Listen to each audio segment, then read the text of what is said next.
ఈరోజు వీడియో అయితే ఎండుమిరపకాయలు, జీలకర్ర, మినప్పప్పు ఆల్రెడీ వేసి వేయించుతున్నాను తగినంత.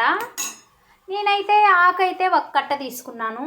పుదీనా ఫ్రెష్గా ఉందబ్బో, గ్రీన్గాను కడిగేసుకొని నేనైతే ఆల్రెడీ తీసి పెట్టుకున్నాను. ఈరోజు వీడియో అయితే పుదీనా పచ్చడి తయారు చేస్తున్నానండి, మీకు చూపిస్తాను. ముందుగా ఎండుమిరపకాయలు తొడాలన్నీ శుభ్రంగా ఒలిచి పెట్టుకున్నాను. ఇక పుదీనా ఒక కట్ట. ఇక నేనైతే మినప్పప్పు, జీలకర్ర వేసి వేయించుకుంటున్నాను. బాగా బ్రౌన్ కలర్ వచ్చేసినాయి. ఇవి వేయించిన తర్వాత మళ్ళీ ఎండుమిరపకాయలు కూడా వేయించుకోవాలి. ఎండుమిరపకాయలు కూడా మంచిగా బాగా వేయించుకోవాలి. ఎండుమిరపకాయలు వేయించుకున్న తర్వాత పుదీనా కూడా కోస్త ఆయిల్ వేసేసుకొని మనం బాగా కొంచెం వాడ్చుకుంటే అప్పుడు పచ్చి వాసన పోతే చాలు, అంతే. జాస్తి ఎక్కువ కూడా మనకు అవసరం లేదు. ఆ పచ్చి వాసన పోయిందంటే పుదీనా పచ్చిగా ఉండేది, పచ్చి చట్నీ ఎలా చేస్తామో ఆ వాసన రాకుండా మంచిగా గుమగుమలాడిపోతుంది. పుదీనా చట్నీ అంటే, పుదీనా పచ్చడి అంటే గుమ్ అంటుంది, అంతే. ఆల్రెడీ అయితే మనకి ఎండుమిరపకాయలు కూడా బాగా వేగాయండి. నేనైతే డైరెక్ట్గా ఇంకొక గిన్నెలో వేయటము అవి ఎందుకులే అనేసి నేనైతే మిక్సీలోనే వేసేస్తున్నాను. మనకి ఇక్కడ రోళ్ళు గీళ్ళు పెద్దవి లేదు కాబట్టి ఇక మిక్సీలోన కచ్చా పచ్చాగా వేసేసుకోవటం, పోపు వేసుకోవటం. ఇక కాస్త ఆయిల్ అయితే వేస్తాను నేనైతే కాస్త ఆయిల్ వేసాను.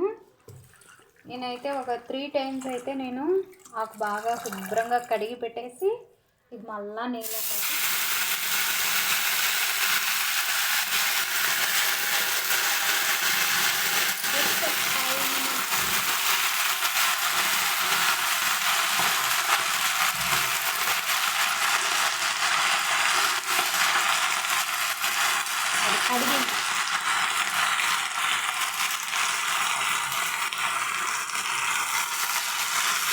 జస్ట్ 5 minutes అయితే మనం ఇట్లా కొంచెం అట్లా మాడిస్తే చాలు.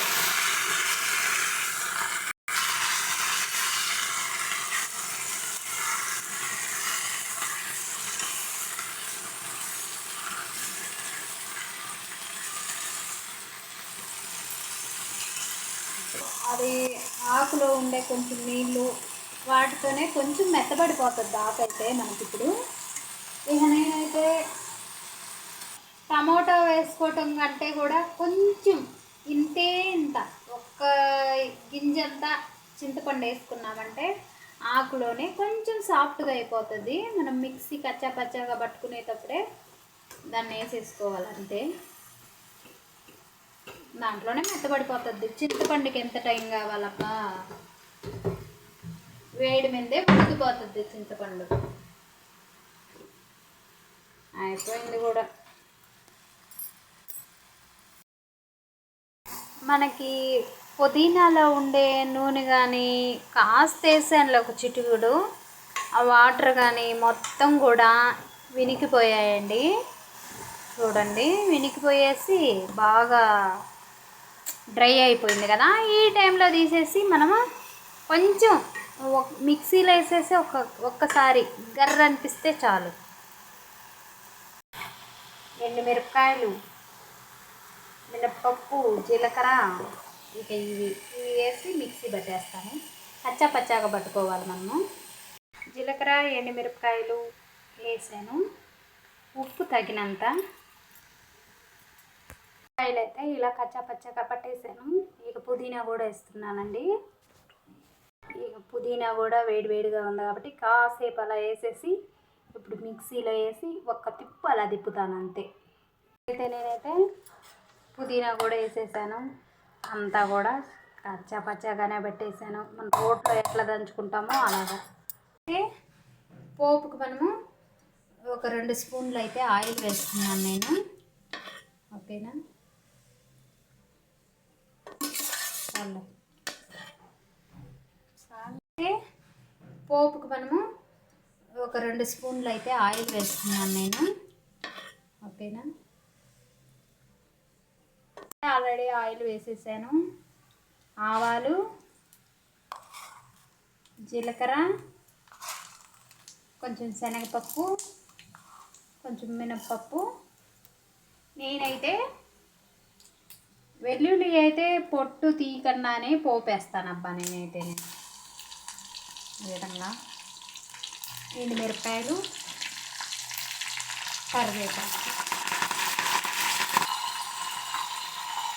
వేసేసి బాగా వేగిన తర్వాత పచ్చడి మిక్సీలో ఉంది కదా, బాగా వేగుతుంది. వెల్లుల్లి ఎప్పుడైనా సరే పొట్టు తీయకుండా మనము పోపు వేసుకున్నామంటే చాలా మంచి వాసన వస్తుందండి. అందుకే నేను దేంట్లో కూడా వెల్లుల్లికి పొట్టు అయితే తీను. మనకి బాగా వేగింది. ఇప్పుడైతే పచ్చడి వేస్తున్నాను. పచ్చడి కూడా పచ్చగానే దంచి పెట్టుకున్నాం కదా మనము. మనకి విలేజ్ సైడ్ అయితే రోళ్ళు ఉంటుంది, రోట్లో అయితే బాగా దంచి పెట్టుకుంటాము. ఆ దంచినలాగే ఉంటుంది. మిక్సీలో కూడా మనం పచ్చగా దంచి పెట్టుకుంటే పట్టేస్తే మిక్సీ కూడా దించేసుకొని ఒక తిప్పు అలా తిప్పామంటే ఆయిల్లో మంచి కలర్ఫుల్గా కనిపిస్తుంది పుదీనా పచ్చడి. ఓకేనా, అంతేనబ్బా, పుదీనా పచ్చడి అయితే మనకి రెడీ అయిపోయింది. ఒకసారి తినేటప్పుడు కూడా నేను పుదీనా పచ్చడి వేసుకొని తిని మనకు ఉప్పు, కారం, పులుసు అన్నీ కరెక్ట్గా సరిపోయినాయి. అసలు మీరు ఇలాగే చేస్తారా? మా ఇంట్లో అయితే మా స్టైల్లో ఇలాగే నేను చేస్తాను. నా వీడియో నచ్చినట్లయితే లైక్ అండ్ షేర్, సబ్స్క్రైబ్.